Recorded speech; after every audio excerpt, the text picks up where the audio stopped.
ಆತ್ಮೀಯ ವೀಕ್ಷಕರಿಗೆ ಸಕಲ ಕಲಾ ವಲ್ಲಭರು ಚಾನಲ್ ಪರವಾಗಿ ಸ್ವಾಗತ. ಧರ್ಮಸ್ಥಳಕ್ಕೆ ಹೋಗೋಕ್ಕೂ ನಮಗೆ ತೊಂದರೆ ಕಷ್ಟ ಆಗುತ್ತೆ. 18 ಕ್ಷೇತ್ರ ಅದು ಕೊಲ್ಲಗಟ್ಟ ಪಡೆಯನು ಎಲ್ಲ ಹೋಗ್ತವೆ. 7 ಕೊಂಡಲವಾಡ 7 ಬೆಟ್ಟಗಳ ಒಡೆಯ ಅಂತ ಏನು ಹೇಳ್ತಾರೆ. ಆ 7 ಬೆಟ್ಟಗಳನ್ನ ದಾಟ್ಕೊಂಡು ಹೋದರೆ ನಮಗೆ ತಿರುಪತಿಗೆ ಏನು ಹೋಗ್ತೀವಿ ಅಂಥ ಬೆಟ್ಟಗಳಲ್ಲೂ ಕೂಡ ಮುಂದಿನ ದಿನಗಳಲ್ಲಿ ಇದೇ ಥರದ ದುರಂತಗಳು ಸಂಭವಿಸಿದಾಗ ಆ ಪುಣ್ಯಕ್ಷೇತ್ರಗಳ ದರ್ಶನಗಳು ಹೋಗ್ತವೆ. ತಿರುಪತಿಗೆ ಹೋಗೋ ರಸ್ತೆ ಬಂದಾಗತ್ತೆ ಅಂತ ಹೇಳಿದ್ರೆ ತುಂಬ ಮಳೆ ಬರ್ತಾ ಇರೋದ್ರಿಂದ ಅದು ಕೂಡ ಬಂದಾಗಿತ್ತು.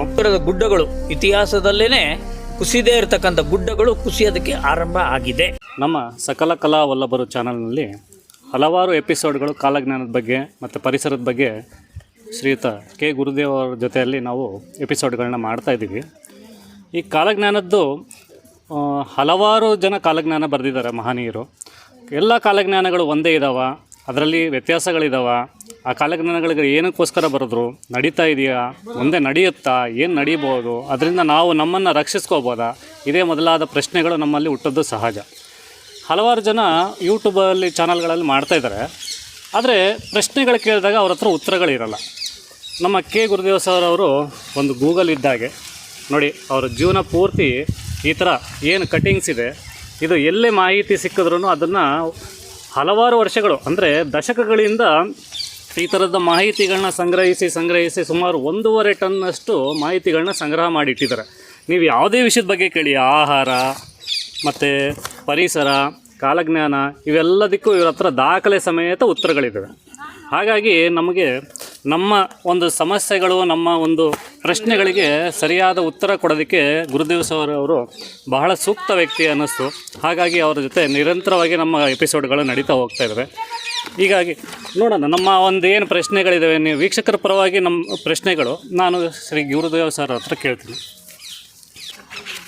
ಈ ಪುಸ್ತಕದಲ್ಲಿ ಕಲಿಯುಗವು 5000 ಸಂವತ್ಸರದ ದೂರ್ಜಟಿ ಪರ್ಯಾಯ ನಾಮ ಸಂವತ್ಸರ ಕಳೆಯೋ ಅಷ್ಟೊತ್ತಿಗೆ ನಾನು ಬರ್ತೀನಿ ಅಂತ ಸ್ವಾಮಿಗಳು ಅವರೇ ಹೇಳಿದ್ದಾರೆ.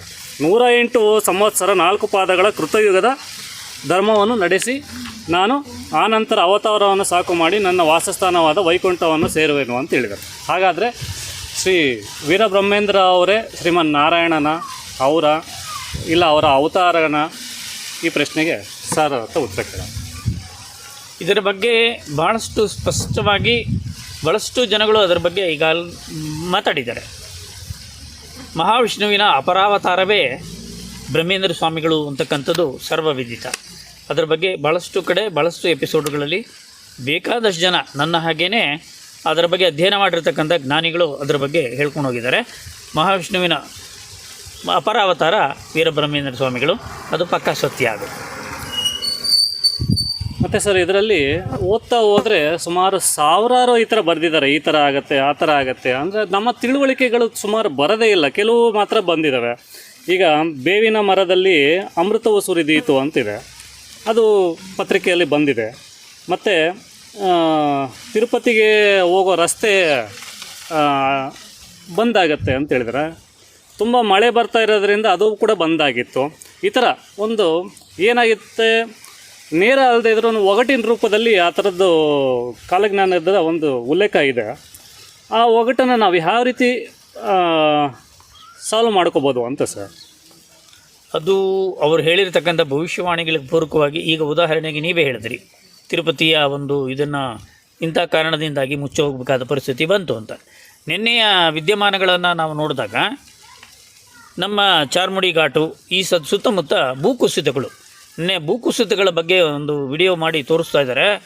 ಸುಮಾರು 400 ಚಿಲ್ಲರೆ, 290 ಚಿಲ್ಲರೆ, 178 ಚಿಲ್ಲರೆ, ಒಂದು ಕಡೆ 79 ಚಿಲ್ಲರೆ, ಒಂದು ಕಡೆ 19, ಈ ಥರದ ಗುಡ್ಡಗಳು ಇತಿಹಾಸದಲ್ಲೇ ಕುಸಿದೇ ಇರತಕ್ಕಂಥ ಗುಡ್ಡಗಳು ಕುಸಿಯೋದಕ್ಕೆ ಆರಂಭ ಆಗಿದೆ. ಈಗ ಗುಡ್ಡಗಳು ಕುಸಿತಾ ಇರೋದಕ್ಕೆ ವೈಜ್ಞಾನಿಕ ಕಾರಣಗಳನ್ನು ಕೊಡ್ತಾ ಇದ್ದಾರೆ.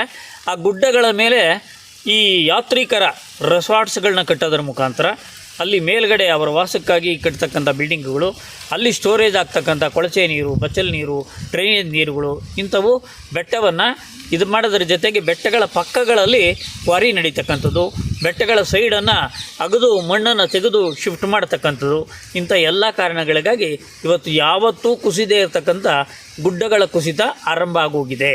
ಭಾಳಷ್ಟು ಪುಣ್ಯಕ್ಷೇತ್ರಗಳು ಎಲ್ಲಿದ್ದಾವೆ? ತಿರುಪತಿ ಬೆಟ್ಟವನ್ನು ಏನಂತ ಹೇಳಿದ್ರೆ ಏಡುಕೊಂಡಲವಾಡ, 7 ಬೆಟ್ಟಗಳ ಒಡೆಯ ಅಂತ ಏನು ಹೇಳ್ತಾರೆ. ಆ 7 ಬೆಟ್ಟಗಳನ್ನ ದಾಟ್ಕೊಂಡು ಹೋದರೆ ನಮಗೆ ತಿರುಪತಿಗೆ ಏನು ಹೋಗ್ತೀವಿ ಅಂಥ ಬೆಟ್ಟಗಳಲ್ಲೂ ಕೂಡ ಮುಂದಿನ ದಿನಗಳಲ್ಲಿ ಇದೇ ಥರದ ದುರಂತಗಳು ಸಂಭವಿಸಿದಾಗ ಆ ಪುಣ್ಯಕ್ಷೇತ್ರಗಳ ದರ್ಶನಗಳು ಹೋಗ್ತವೆ. ಧರ್ಮಸ್ಥಳಕ್ಕೆ ಹೋಗೋಕ್ಕೂ ನಮಗೆ ತೊಂದರೆ ಕಷ್ಟ ಆಗುತ್ತೆ. ಈ ಥರದ ಭಯಂಕರವಾದ ಕುಂಭದ್ರೋಣ ಮಳೆಗಳ ಕಾರಣದಿಂದಾಗಿ ಅದಕ್ಕೆ ಒಂದು ಕಡೆ ಅವರು ವಚನದಲ್ಲಿ ಬರೀತಾರೆ, 18 ಕ್ಷೇತ್ರಾಲು ಕೊಲ್ಲಗಟ್ಟ ಪಡೆಯನು ಎಲ್ಲ ಹೋಗ್ತವೆ ಅಂತಕ್ಕಂಥ ಮಾತನ್ನು ಕೂಡ ಅದರಲ್ಲಿ ಬರೆದಿದ್ದಾರೆ.